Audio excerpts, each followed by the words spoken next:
بسم اللہ الرحمن الرحیم۔ اللہ کے بابرکت نام سے شروع، جو دلوں کے بید خوب جانتا ہے۔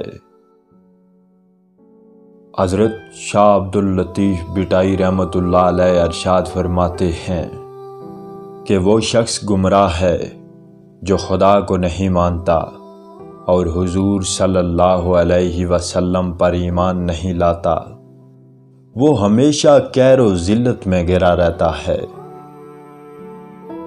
جب انسان بے راہ رو ہو جائے تو اس پر عذاب مسلط ہو جاتا ہے، جس سے نجات مشکل ہو جاتی ہے۔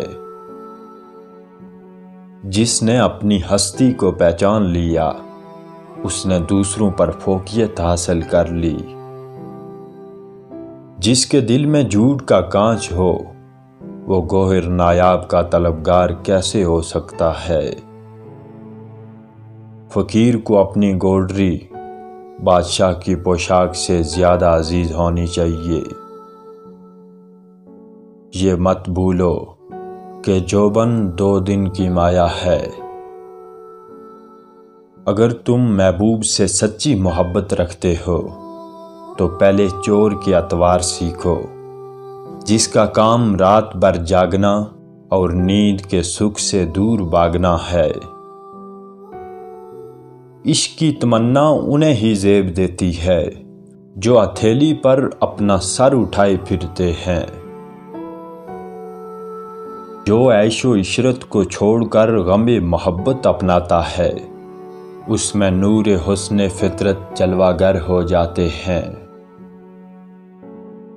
جوگ کے راز کو چھپانا ہے تو کشکول، گدڑی اور ناد سنبھال اور حق شناس بن جا۔ جب تک نفس کا گروندہ توڑا نہ جائے، تب تک دوئی ختم نہیں ہوتی اور یکجائی حاصل نہیں ہوتی۔ جب تک جسم کو خستہ حال نہ کیا جائے، روح کی تاروں سے نغمہ الہی بلند نہیں ہوتا۔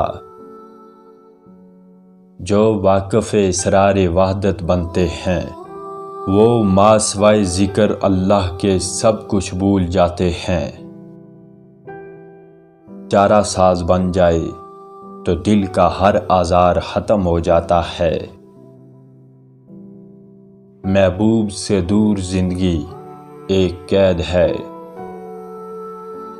مشکلات چوبے کار کی مانند ہر درخت امید کاٹ کر رکھ دیتی ہیں۔